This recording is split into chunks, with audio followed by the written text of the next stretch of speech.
Finish him. Hadouken! Fatality. And welcome to the Free Your Geek podcast. I am your host, Jay Free. In the studio, we are KB-less. So KB, we miss you. The Don is already taking your place. He's sitting in your seat, so I think you're going to have to come back soon and kick him back down the table. Just keeping it warm. Okay, he's keeping it. That's very nice of you. Very nice of you. And basically sitting in your seat now, we have our special guest, a man known by the name of the Lumberjack. So welcome, Lumberjack. Thank you. And we're here basically. We want to basically bring you in for an interview so we can kind of get to know you a little bit better. And then the second half of the podcast, we're going to be talking about The Walking Dead, season 7. Second half of the season 7 starts tonight on AMC. I am pumped. There are going to be some spoilers, obviously. So we're going to talk about some deaths. And then on our final countdown, we're going to be... Actually, I have some industry news. I don't know if you've ever been part of industry news. I've sat and listened. So you've listened to it. So you'll actually be talking about some industry news. And then we'll do our final countdown. And it's going to be between the two of us. And we're going to be talking about the most impactful deaths on the show so far that have affected us the most. So without further ado, let's first talk about the Lumberjack. And I do want to mention thank you guys for coming out. For those that are not in Massachusetts, the Northeast right now, we're getting hit with some more snow. We had a little bit of a blizzard-like conditions a couple days ago, which postponed our show on Thursday. So we decided to go live on Sunday because when we're talking about The Walking Dead, we don't want to talk about it after the fact. We want to kind of hype it up before it starts again. So we're, pedal to the metal, full throttle ahead. Walking Dead's coming back fast and strong starting tonight.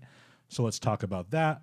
And I also want to say, Lumberjack, you mentioned you have watched the show for the first couple of seasons, correct? Yeah, I think the first 4 seasons.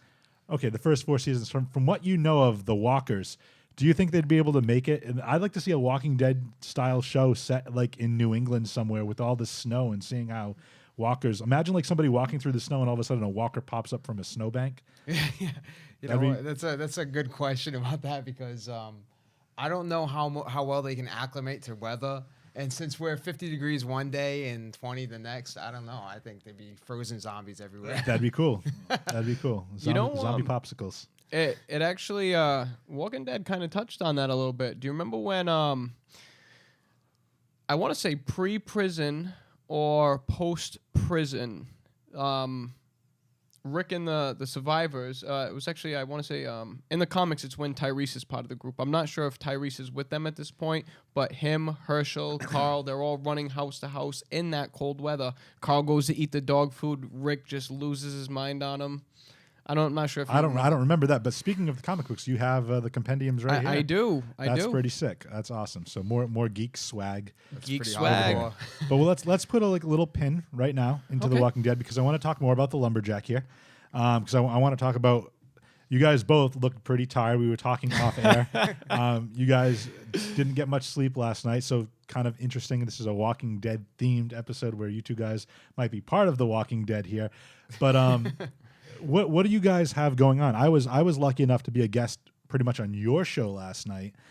So why don't we talk a little bit about that? How long you guys have known each other and what you essentially geek out on. So let's go. Let's do that. All right. Well, I just wanted to say, we do have our separate thing, the Geekasmic, and basically the way that started was me and the Don. We were playing Elder Scrolls Online together.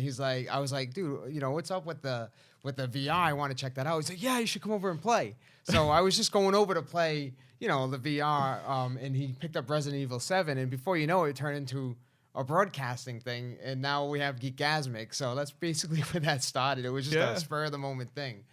So, the Lumberjack and I have known each other, I want to say since my sophomore year of high school. We got 1 year between us, right? Yeah, I met him, freshman. You're a freshman, yeah. I remember seeing him. He was kind of like hyper and who he is now still. So, so here's the funny thing. So I would skip school with his older brother and go over his house. Not condoning it. And he would be sitting there playing Ultima Online.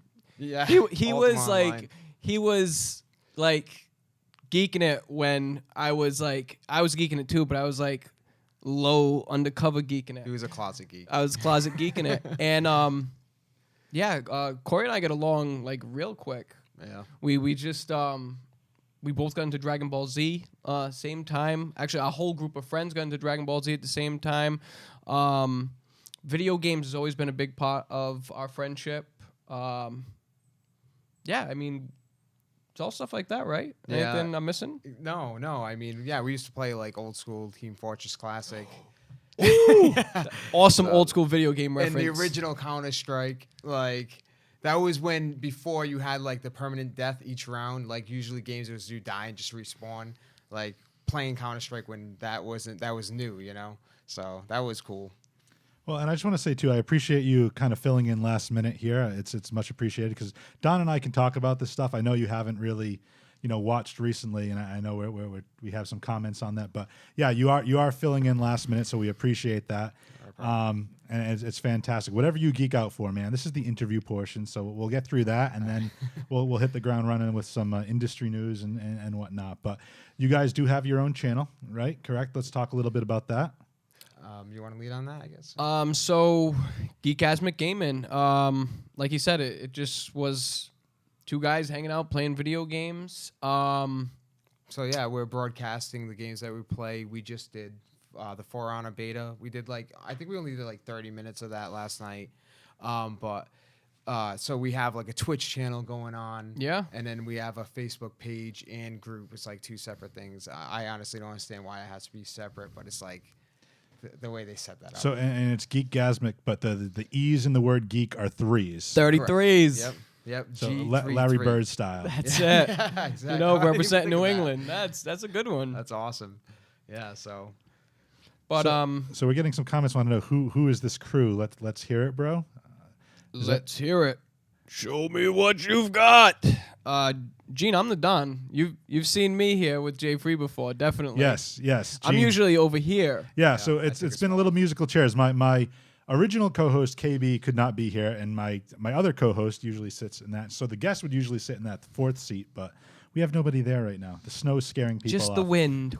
Yeah. So your Twitch channel, we were talking about it. I was a guest on your show last night, just kind of commenting on the For Honor beta, which was really, really cool. I mean, we didn't get through most of it. And then we played some Resident Evil on the VR, so that was kind of fun. But you guys are running some contests on your channel. So again, go to hit them with the different areas that they can contact you. Oh yeah, okay. So you can follow our Twitch page. So basically, if you go to our Facebook page, which is the G33K GASMIC Geekasmic, you'll find that page and you'll have some details about a giveaway we're doing for that as well, and it will have the link for the Twitch channel as well. So that's basically. And you guys are doing a contest there for people that like your Facebook page, share your videos, like the Twitch channel. You guys are doing a little giveaway there, but I won't give away the giveaway. But you guys can go check out their channel and hear about that contest that's going on right now. So, anything else you guys want to touch on before we talk about some industry news? I don't know. I can't think of anything.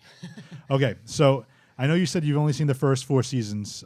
So some of this is going to be spoilers, and for people that haven't seen season 7 yet, there's going to be some spoilers there too. But if you're watching the show right now and we're talking about the second half of season 7, you pretty much know what's going on. Chances are. So let's get into a little bit of industry news.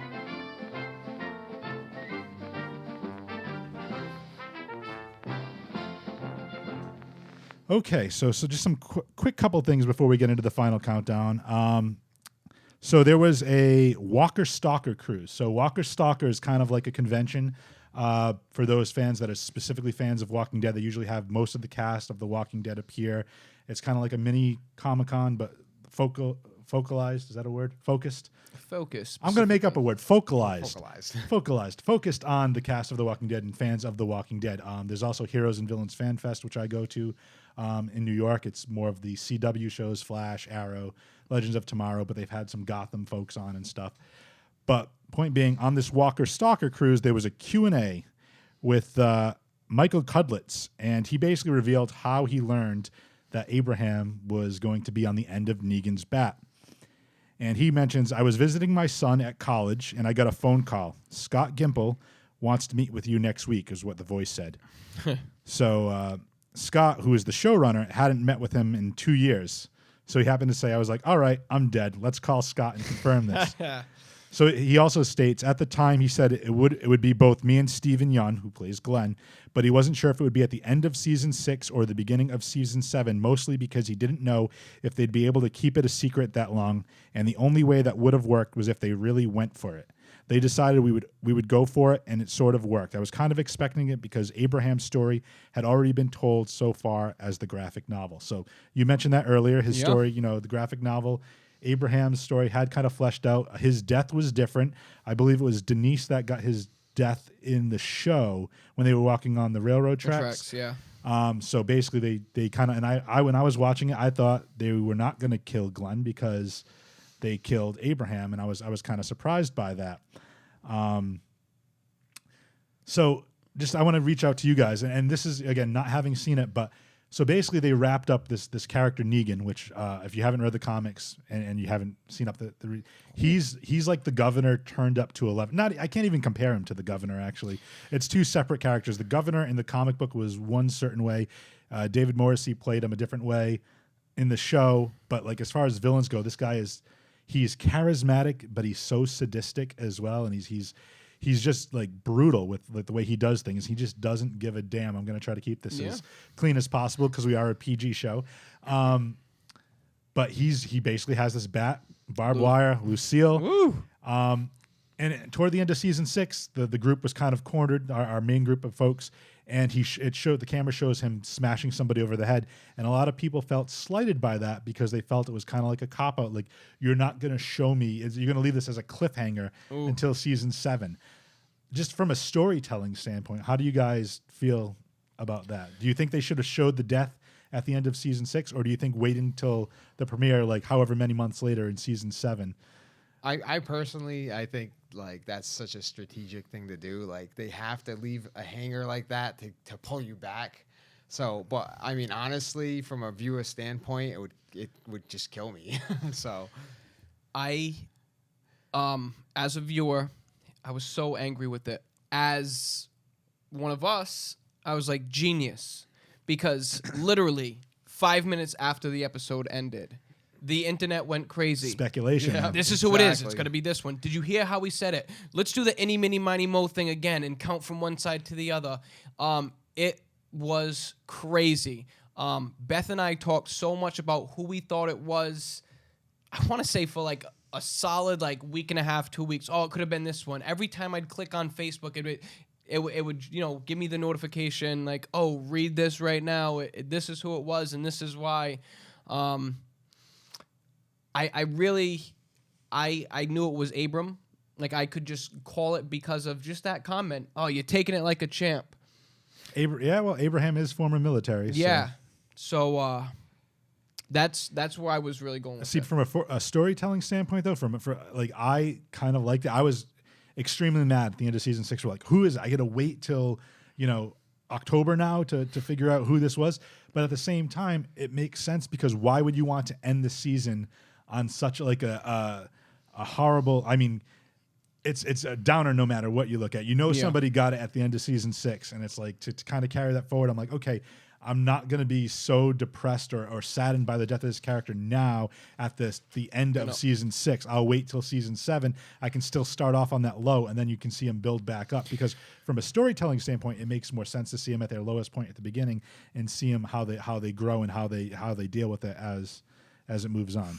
The first half of this season, I couldn't help but to like be drawn in, but I was aggravated episode after episode after episode, just like aggravated with this group I've grown to love. But what ended up happening is I ended up looking at Negan and be like, wow, this guy's a monster. I like Negan. So the whole first half of this season pushed me away from my group and made me like the saviors. I'm like, I could be one of those riders, I wouldn't break any rules because I didn't want my face getting burnt up, and I wouldn't work the point system. So I would have to be one of those dirty riders. I think it's interesting that you say that because that's going back to the comparison between the governor and Negan. I mean, we've had, Terminus, we've had some other like big bads, as you call them, the big villains of the season. But I think number 1 and number 2 is Negan and the governor, depending on how you want to rate them. I think those are the two biggest. Yeah. And I just think that's the major difference where the governor was charismatic, but I don't think at any point you were like, oh, I kind of want to be buddies with this guy because you know that this guy's a dirtbag. Where Negan, he's brutal and he's intense, but at the end of the day, he's like, dude, I could see myself I have a friend like this guy that has a personality similar to, obviously not to the extent, but he's very charismatic and charming in that sense. I feel I want to see if you agree with me. Negan's straightforward. Governor was a manipulator. Like he See, I think Negan does too, but he more rules through fear and he backs up what he's threatening because he leads. He's the alpha male. You know what I mean? No pun intended with what's coming up, guys. But yeah, I think he's more of the alpha male type where you're like the governor, kind of true to his name, is a little bit more underhanded, a little bit more conniving, and he's playing people against each other. Yeah. And he's like especially with Andrea telling her one thing and. He's doing another thing, and where Negan's kind of like, yeah, this is what I'm doing, and I'm gonna back it up. And I think that's a little bit more because he's so brutal. He basically says what he wants to do, and then he goes out and he does it. Where the governor is telling you one thing, but then he does what services him in the long run. So I think that's the difference between the two. But I agree to an extent with what you were saying previously. Like the Saviors, like I could see myself running with that crew. Oh, yeah. Like that's why I think. Not the whole crew, but like even Dwight to some extent is like, okay, I want to learn more about this guy because there's something going on about him. I really, and that's the thing. It's like Jeffrey Dean Morgan is killing it, no pun intended, as Negan, and he's amazing at what he does. He was on a talk show the other day, and he was actually on the Walker Stalker cruise as well. Oh, was he? Yeah. Very cool. Well. So we talked about at the end of season 6, and then right now Rick is basically bowing down to Negan. He's kowtowing to him and doing what he wants, and he's his errand boy now. The group is kind of all at different locations, different settlements, different camps, if you will. Okay. So another piece of industry news, piece number 2. During an AMC question and answer, the executive producer Gail Ann Hurd was asked whether the survivors are ready to face off with Negan, and she said absolutely they're ready because we saw. Toward the end of the first half of season 7, it looks like everybody was kind of coming back together. Daryl was back. The different camps are kind of forming up, and she goes, absolutely, they're ready. The survivors not only want to rise up, they're going to take it to Negan. And she continued, they need a few things. They need to enlist compatriots who are going to go to war with them, and they're also going to need weapons because, sadly, I don't think they have enough of either. I think we're going to see them solve that problem or at least attempt to. So second half of the season, that's what I think it's going to be. I think it's going to be Rick trying to basically bring all these different settlements together and form this super group to go against Negan. Well, so we can look at it like this. I totally wish you had seen at least some of this season. So we look at you're missing out, man. You are totally missing out, and maybe this will fire you up and make you reinvest in it. So we have the kingdom. I can guarantee that. They have numbers, but no real weapons. We have the woman settlement that have the weapons and no real numbers. We have our good old boys. We have Alexandria, who we really don't have too much of anything. We have some skilled, trained killers, but soldiers. We won't call them killers. We'll call them soldiers. Yeah, but I mean, this is don't be afraid, people. This is a Walking Dead thing, and we know. Think of Rick's little his speech that he has. How many walkers have you killed? How many people have you killed? Yep. I love that little speech, and then why? Yep. What's the So I would love to see them all come together. Well, I'm going to drop some spoilers on you folks right now because this was from Entertainment Weekly. So basically, to set it up, the little tag at the end of the first half of season 7 showed somebody watching them, and they had some. We only saw their boots. Do you know? Well, according to what we hear from Entertainment Weekly, again, spoilers, so click off if you don't want to hear that now. the photo shows Rick Grimes standing in front of a pile of junk. 2 women and a man are behind him looking on as he talks to a person with their back to the camera. That person appears to be a young woman with a very cool punky jacket, and that's from Entertainment Weekly. The executive producer, Scott Gimple, won't confirm anything that's happening in the photo. I'm just going to say is Rick is going to meet this person and or persons pretty quickly. The answers are just around the heap. I don't know if that's a pun. I cannot wait for people to meet this character and to see this actor. There's some formidable fun coming up. And it looks like it's going to happen the second episode of the second half. So could this person be from another community? Yeah. Well, that's great. I forgot I set an alarm because we had originally planned to do this at 3 o'clock. So I'm going to have to shut my other alarm off. But that's a little bit of a Matt Hardy for you. So that's something else that's happening tonight. For those that watched our wrestling show, Elimination Chamber is tonight too. So how are we going to decide? How are we going to decide? I'm watching Walking Dead. I'm sorry. Oh my goodness, it's so tough. I mean, I'm fired up for The Walking Dead, and I know Beth is probably going to be completely pro Walking Dead, so I may have to watch Elimination Chamber tomorrow or something. But I want you brought up the mysterious boots. This guy keeps showing up, right? Well, you don't see anything. Could Who be says a woman. it's, as I say, who says it's a guy? Yeah, you just like at the end of first half season 6, like when all this like different stuff is going on, it keeps zooming in on somebody like watching Rick. Somebody's observing. Yes, the observer. So it's really cool, really cool. But that's what the rumor is. And again, spoilers. It might be that there's a new community that's basically their whole community is set in a junkyard. So think about like the weapons you could make from like scrap metal and how think about trapping and killing walkers in a junkyard. Some of the ingenious stuff you could do with the stuff you find in a junkyard. Yeah. Oh yeah. I'm sure you could rig some stuff up. Oh, yeah. Not only Lumberjack's, besides being a tech wizard, he can do some stuff to cars too. So zombie apocalypse hits. So this is who the guy you want in your corner. Oh, he's definitely in. I'll my squad. I'll make like out of the fan to cool the radiator, like make a blade out of it, you know. Well, slice and dice some I'd get walkers creative. up. Okay. I got you. So those are my news pieces. All right. So any other thoughts of what you want to see in season 7? Do you think we're going to see the end of Negan in season 7, or do you think he's going to continue on? I mean, you and I have both read the comics, so we know what happens to the character in the comics. But the show's not always like the comics. No, because of the butterfly effect. Yeah, isn't he still alive in the comic universe? In the comic books, Negan is still alive, and he has a pivotal role. I won't spoil that, but yeah, he's doing some stuff in the comics right now. So that I mean, I believe the rumor, and I can't confirm this because I don't have it up, but I believe Jeffrey Dean Morgan signed on for season 8. Yeah. So are we going to see the end of Negan? We could, and still see him in flashbacks.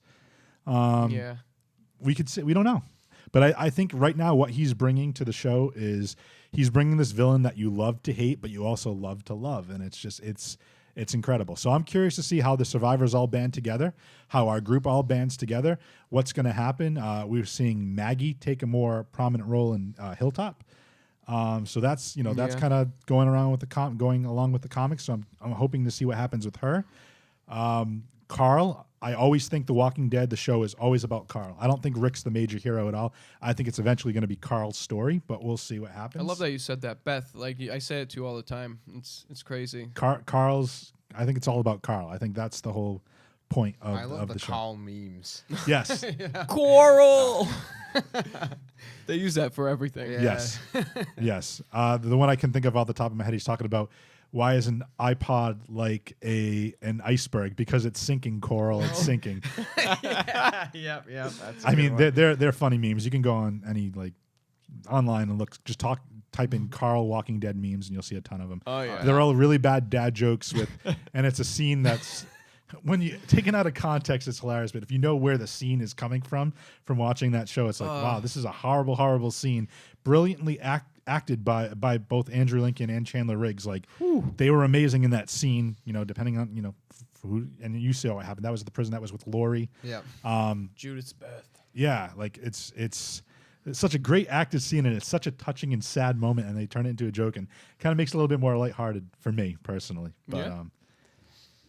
So let's talk about the top 3 deaths that affected us the most, right? You want to do top 3? You want to throw? Oh, well, look at you throwing the monkey wrench. Well, no, I mean we could probably throw. We probably get a little. We got can do about a half few an more. hour left. Okay. Yeah, we can do. Let's do top 3. Let's do top let's go. 3. Let's rock it out. So what we're going to do is we're going to go through the top 3 deaths that affected us the most, and this is on my favorite segment of the podcast, and we call it the Final Countdown. It's the final countdown.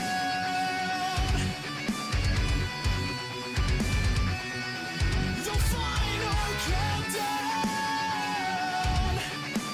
Yeah. Whoa. Yes, the Final Countdown. So starting off, it's only the 2 of us today, so know. this is going to be interesting. I think we'll keep it top 3, and then we'll have any like parting thoughts before we get on. I just thought of this. KB's not here to say the catchphrases, so that's going to be interesting. But and it's not the weekend anymore, so how are we going to do this? I got it. Okay, good. Don's going to take care of it. Let's start with our number 3. So number 3 death on the Walking Dead TV show that affected you the most. All right, easy. I just had to reset my order in my head. So my number 3, probably one of the first biggest ones. Shane, losing Shane. Now, So some backstory. So Shane is going a little crazy at this point. He is in love with Lori and doesn't like the fact that Rick is back. Rick's kind of undermined his leadership. yeah, So he goes basically out on Herschel's farm to kill Rick, and Rick ends up killing him. yeah. So and then what happens from there?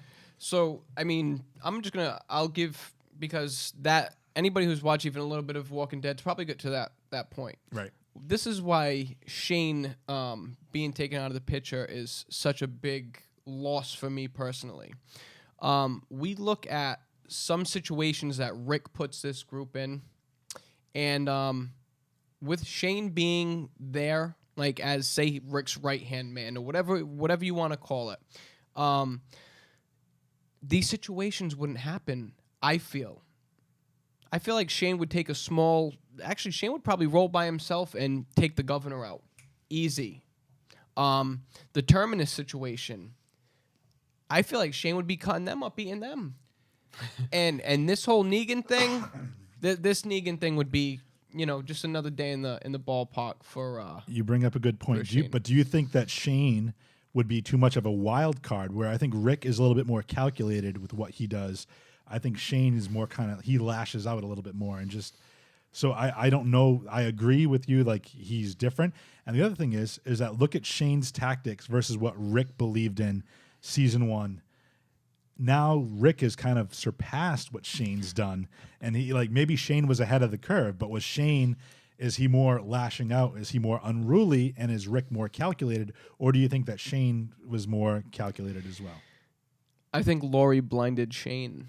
I think that's what it was. But if that whole situation would have been worked out, like the Lori Shane, because you got through all that. Oh, so yeah. so what this is actually a good part for you. You'd be able to chime in on.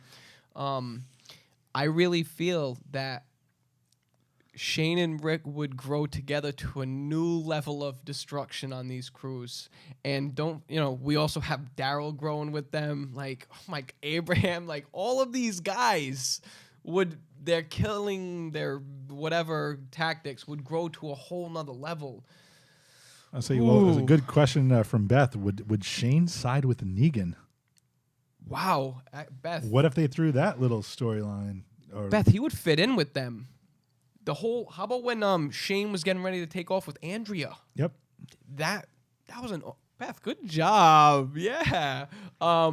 Yeah, actually, he would fit in perfect with them. He would probably be a top rider, have his own house, 2 wives, 3 wives, whatever it is. Shane would fit in with that. But again, would Shane try to take Negan's power? Because I don't think Shane plays second fiddle to anybody at that point. No. Shane, From what I've seen, as far as I don't know, wasn't he struggling with the idea of Rick being in the calling place all the he shots, was? being in, So this was other that dude just to come because in, of Lori, or was it? I think Negan with his bat coming in and swinging around. He's like, yeah, I'm the man. I think Shane would have a problem with that. I think Shane, if he didn't end up dying by Rick's hand in season 1, I could see Shane being the one taking the bat.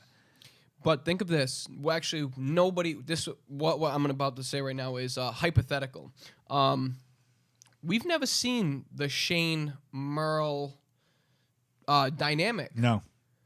So we don't know. Like Merle just doesn't seem like he'd take orders from anybody. We don't know what that camp was like prior to Rick coming to that camp. True. So I don't know how Shane was in that specific group. I know how he tried to be in this group, but I don't know, man. I hated Shane as a character, and then I love Shane as a character. Actually, every single person I'm going to talk about, I started off hating, and then I ended up loving them. It's weird. I didn't really like Shane, but at the same time, I didn't want to see him go either. Like I felt like he played a big part in it. It was kind of surprising the way it went when he. I don't know. I just. Well, I'm just interested because I think I'd like to see Frank Castle take out Shane. Frank Castle. Castle, Oh my God, that was so good. I'm such a big fan of Daredevil. I cannot So wait. he goes from playing Shane to playing Frank Castle. Oh, He's yeah. going to be Oh, right, awesome. yeah, okay. He's going to be awesome on man. that. They're doing a Netflix series based on that, so I can't wait for that. Prison scene. Yep. All right. So- Oh yeah, that's That's- right. So he's breaking off into a Punisher. And Yeah, there's gonna be a Punisher. I forgot about that. Yeah. Check that That's out. so awesome. No, it's He not going to be really- for a I while. think- They're filming. They were filming it, I think, a couple weeks ago or a couple months ago. But yeah, I think his character. He did good Yeah. being a Punisher, and I Yeah. think he did well. yep, absolutely. So that's your number 3. Yeah. My number 3. Somebody else already kind of mentioned it. Casey already mentioned my number 3, but my number 3 is Herschel. So I why this affected me the most is, again, they're at the prison. The governor has him captured, and the whole part of that season was Herschel with his like peaceful nature was saying we don't have to be at each other's throats. We don't have to. And it just to see like Rick giving that speech, like even after what the governor's done to them, we can work together. We can share this place. We can grow together. We need each other to survive. And the governor has the katana right now. Oh my God, why am I blanking on her name? Michonne. Michonne, thank you. Jeez, wow, brain fart.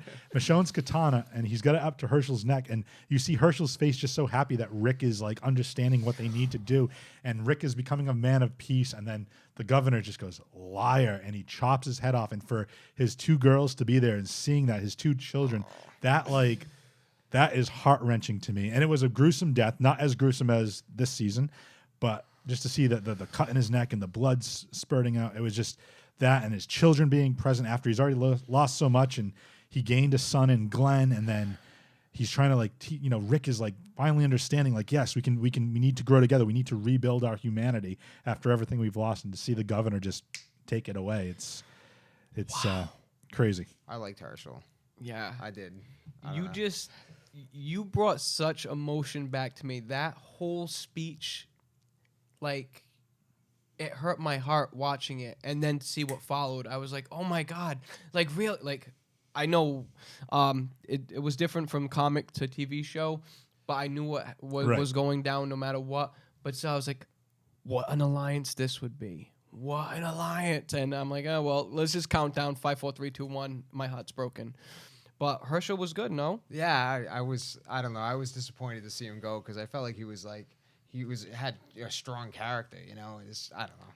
I That couldn't. plus the medical knowledge, it was like, Yeah. that's like, Well, again, if it wasn't for him, well, that's the thing. So now it's like, now you're trying to survive after this whole thing goes down with the governor, and now you don't have like somebody that knows, the basic like life support type. Granted, I think he was a veterinarian. He was a vet, yeah. Yeah, but it's like, okay, here's somebody that can like stitch up your wounds, or like if you happen to get shot or stabbed or whatever, like somebody that had pretty much, an extensive medical knowledge to help treat you. You take that away, plus just his peaceful nature. Yeah. So you leave, and granted, like now they have, or do they? They had, certain people now they have somebody at Hilltop, I think. Hilltop, they do. But The like surgeon. again, you figure you need somebody that's somebody you have to have within your group, no matter what. Even if it's a small survival group, somebody that knows how to bind wounds and fix you up and stitch you up. That's important. yeah.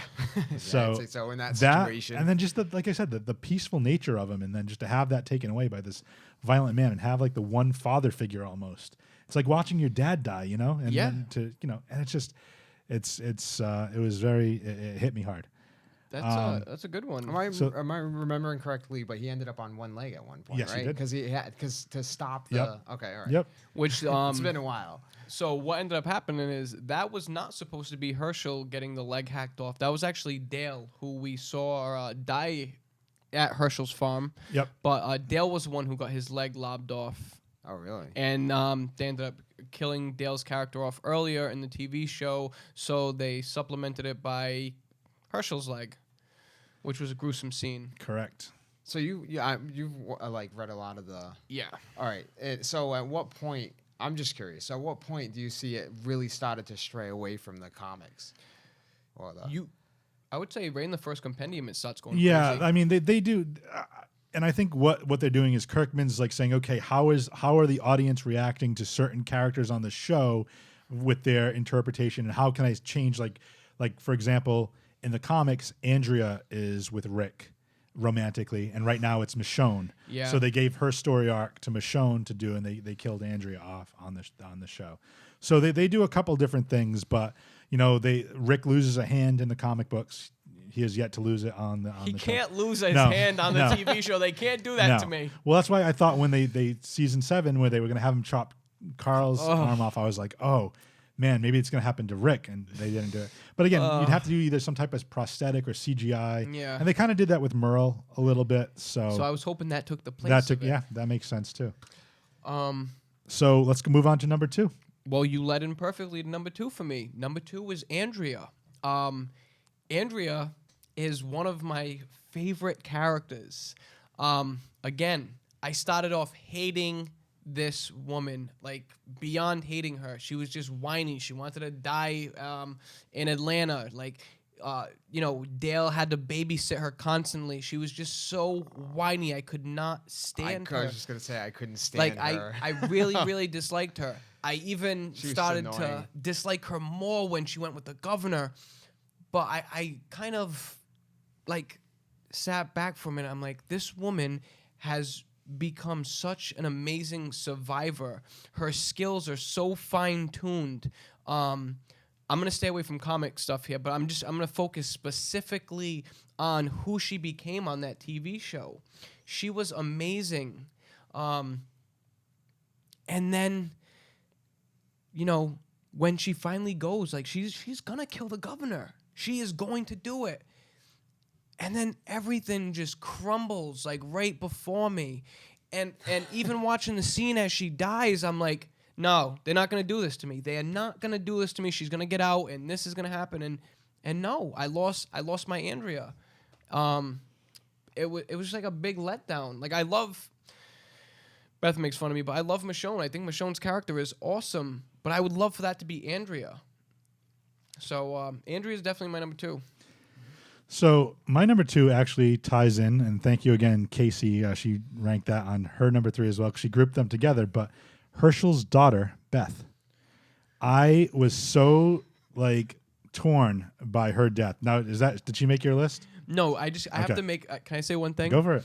You're picking all the emotional deaths. I'm No, picking all the strategic deaths. Well, here's the thing. My number 1, I think you're not going to even guess. Okay. So this is going to be interesting. Are you But gonna you're let right. him try to guess before you say it? I can. Yeah, I'll do that. right. But you're right. It's an emotional. see It's that. an emotional guess too. It's an emotional pick as well. But this one, I think it's more from the storytelling standpoint, where Herschel was kind of the father figure, the peaceful figure.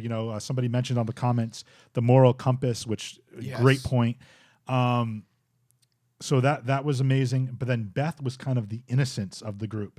So no matter all the hard, because we saw Carl. Carl kind of lost his innocence, through this whole thing, because he grew up as a young kid and had to deal with all this death.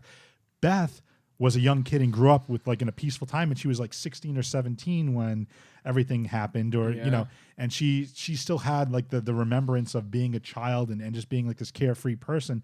And even through the prison scenes and whatnot, she was the one that was singing to Judith and taking care of Judith, and just being this. She still believed in the good of people, and then everything that went down with her storyline, and when she, with Noah and all that stuff, it's just it happened to be and then she didn't even die by a walker. She didn't even die by a villain. she didn't even She have to died die. because it was essentially an accident. She was being held by this cop in her group within this hospital, and she was basically, it was kind of like Negan light almost, do these chores and this is what you have to do, and you Yeah. have to And then she ended up stabbing her when the group actually found her, and the cop was holding him off with the gun and accidentally shot Beth in the head, and then whole thing happened. And just to see that, and to see Daryl, who's like, this big tough guy, with a heart of gold, carrying like this one like young girl who kind of like represented all the innocence of the group of what humanity wants to strive to be again. Yeah. And just seeing her carry her lifeless body and having her sister like race there as he's carrying out her body and seeing her collapse. That just killed me from an emotion. So that's the one that really affected me. Oh man. So that's my number 2. See, those were two emotional scenes. So we're going on to number 1. We're going on to number 1. Are you gonna do Well, your number 1 first? I have You to wanna do my take a number guess? 1 Okay. first. But your 2 picks that your 3 and 2 are gonna make me go back and start The Walking Dead over again, You just need so to. I can experience those scenes again. Those 2 scenes that you just talked about affected me in such a way. It was crazy. You guys got me hyped up to You're gonna catch up. You're gonna have 'Cause to I'm see- there you go. behind. I'm so behind now. Yeah, but- you're not that behind. So we were talking about that. There's 2 other seasons that you can catch up on Netflix and binge watch. 13 episodes, man. Oh yeah, Yeah. so that's like 2 You can do, days. you can do, yeah. Yeah. If you don't sleep, which you're not accustomed to I doing know. I anyway. got 2 hours sleep in 40 hours. So just I keep- don't- just keep it's not going. a problem. All right, so my number 1, I feel like people are gonna be like, "Oh, it's such a cookie cutter answer," but it's not, and I will get into why it's not. My number 1 loss, broken heart was Glenn, and I think a lot of people would agree with that, though. I bet it's for different reasons though. So Yeah. I'm obsessed with zombie apocalypse. I say this whenever we talk about anything, everybody knows. I'll look at a car and I'll point to it and I'll say, Beth, that's a perfect zombie apocalypse vehicle. Beth, if the world ends tomorrow, we're holding up here. Like, I'm always pointing out this stuff. And it's like a Toyota Corolla. Listen, maybe in Fall River, but Yeah. no. I always point these things out. But realistically, if the zombie apocalypse happened right now, I'm no Rick. I'm no Daryl. I'm no Michonne. I don't have any of these abilities that these people have. When I started off watching The Walking Dead, Glenn was the guy who snuck in and out of the city, broke in and out of buildings, climbed. Like, that's me. Like, you guys know, like, that is exactly 100% the character that I would be. Then, like, he's a people person. I'm a people person. The way he interacts with different members of the group, like, Glenn was a very important person, like, to me specifically, I'll say. So much stuff that he's gone through. Like, how about when, my goodness, I can't think of the name, the governor's town, Woodbury. That's pretty close. So at Woodbury scene, when they had him tied up and he breaks free and kills the walker, the comic book was a lot more gruesome. The whole Woodbury stuff in the comics, graphic novels, if you haven't checked it out and you have a strong stomach, check it out. But everything that goes on, like, his love for Maggie, the bonding with Herschel, his leadership skills, when stuff, when he gets sick at like, everything, his whole story grabbed me, and I felt like the whole time I'm watching Glenn, I'm like, well, that would be me. Like, that right there. I would learn how to do this stuff, like, as far as, like, weapons and this and that go. Like, Glenn represented who I would be in the zombie apocalypse, and losing him, it really, really destroyed me. Especially because, I'm going to be honest with you, I thought Abram's sacrifice TV-wise, saved, the me of the show. And, no, it didn't happen. My heart was broken when I saw Daryl just had to lash out. Did I say Daryl? No. Oh, Daryl, But yeah. Daryl had to lash out Oh, and cause man. that second. And that's what they're trying to do. I think they're trying to, because Daryl's a fan favorite of the show. Oh, I think, God, I yeah. think they're trying to get viewers to dislike him a little bit, so that when he finally sacrifices himself or something, because I don't know if it's going to happen this season or next season, but as the seasons crawl on, everybody's going to go at some point. Yeah. So as long as he goes out like a hero, I'm cool with that. Like, if he goes down guns blazing, when it happens, it happens. So you got to kind of prepare for that. Do you want to guess my number 1? Your number one's probably going to be someone like Bob. No. All right. I actually have an honorable mention. They ate the tainted meat. Okay, I'm gonna scroll through my head really quick. Laurie's too emotional, so I know it's not that. You said this one wouldn't be. Is it? It's emotional, but it's also very much a character building moment. Sophia? Sophia's my honorable mention. Oh, that was So close. my number one is Lizzie and Mika. Look at the flowers. Look at the flowers. Oh my god. Straight out of Mice and Men with Yeah. Lenny. So basically, yeah, like Sophia, we saw Carol. Carol to me is the one character that I'm amazed at and watching her progression in the show, her character progression from starting off as just like a housewife that gets beaten and abused to like then she starts standing up for herself and then she's taking care of Sophia. Sophia disappears. She kind of hardens a little bit and thinking she's never going to see her again. She's dead. They're searching for her to be captured in Herschel's barn and for her to come out. That was a heart-wrenching moment. And it's like, oh, her daughter's actually dead. And to see her kind of almost like become almost a protector to the children at the prison. Yeah. And then come to find out that two of the girls, one of them's a sociopath that, her name happens to be Lizzie and in Fall River, Massachusetts. That's never a good thing. But Lizzie basically, ends up killing her sister thinking she's going to rise up again. It's okay. She won't die. I didn't hurt the brain. She'll come back and we can play and this and that. And she won't ever. And then for Carol, especially with Carol having to make the hard decisions, she ended up killing Tyrese's girlfriend, right? Because and somebody else. Yeah, no? she ended up killing a couple people at the prison because they were sick with a flu, and when they passed out and they died and they returned as zombies, she ended up burning their carcasses. And there was a mystery of who did that for the longest time. Come to find out, it was Carol. Tyrese wanted to kill whoever that was. He ended up alone with her in a cabin with the two girls and Judith when everything went down in the prison. And for him to be like, to see what she's going through and having to kill Lizzie by having her look at the flowers because knowing she would not be able to get better. Yep. To me, that was like, this is what Carol's all about now. Carol is becoming a tactician. She's learning she needs to do what she needs to do to survive. And now to see her now at this point, she's just like, I'm done with all of it. I can't kill anymore. I can't be this person anymore.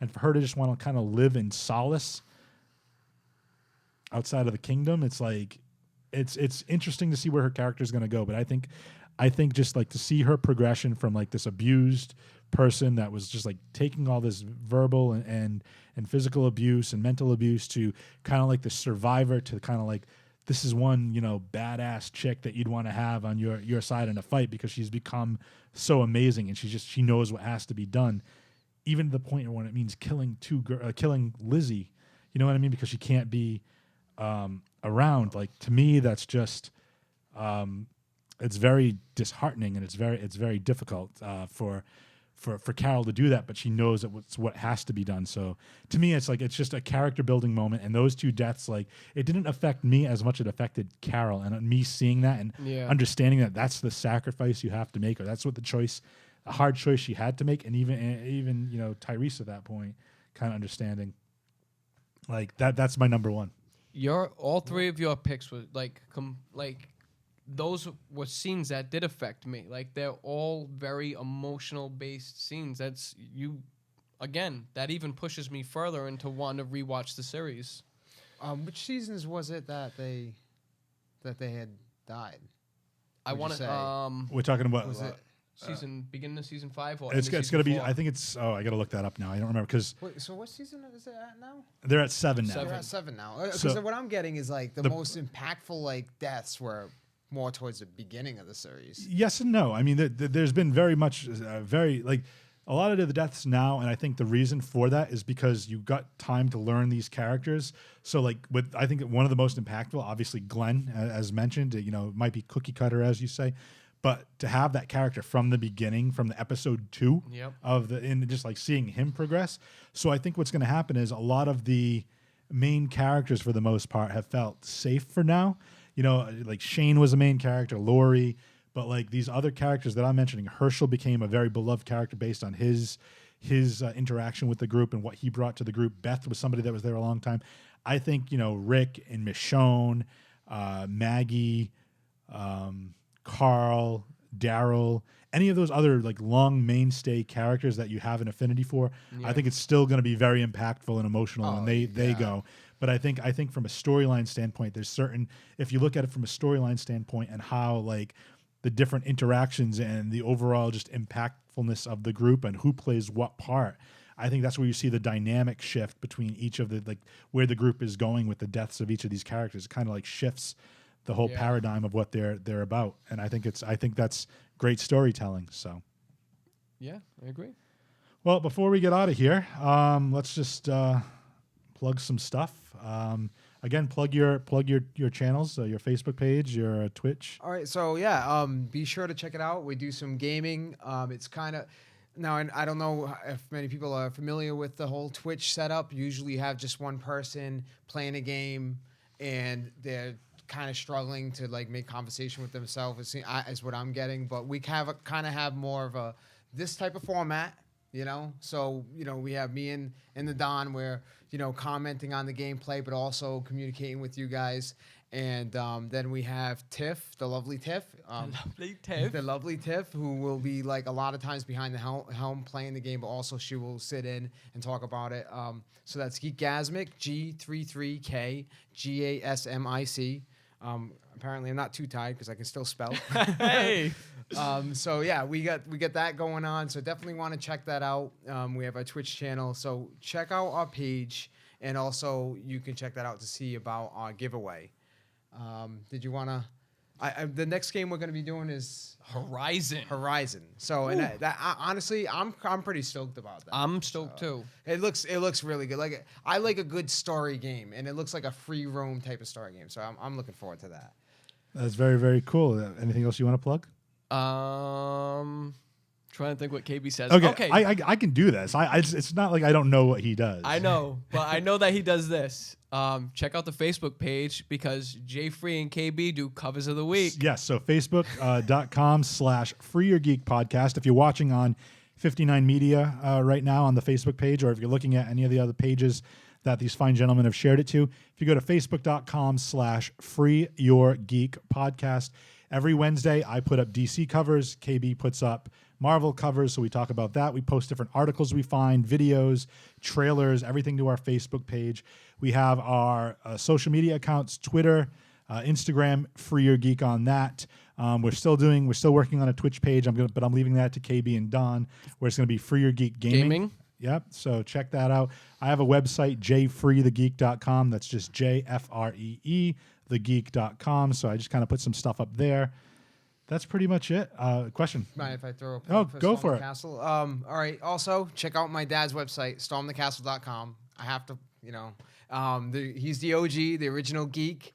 And also his YouTube channel is Epic Fantasy. And by the way, we have now you can become an original Geekgasmic OG gamer, OG Squid. That's if you go for the Geekgasmic. So I had to throw that out there. These guys have their own taglines. But so stormthecastle.com. I love that website too. That's a great website. But you were calling him, what else would you call him?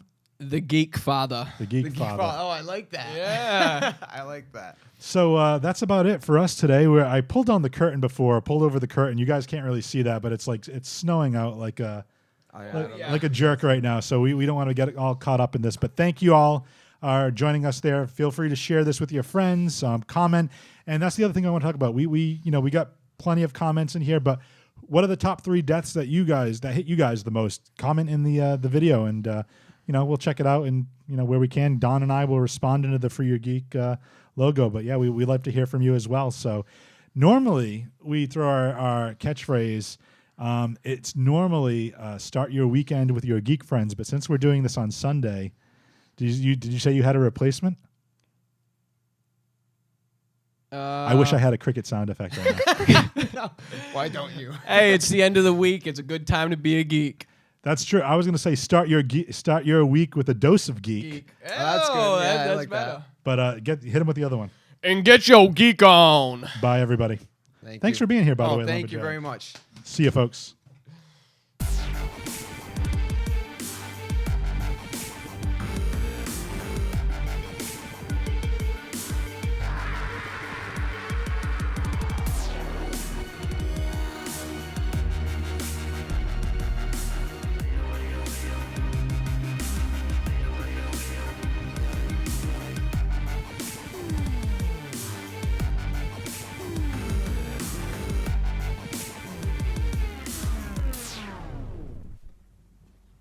you're still here. It's over. Go home.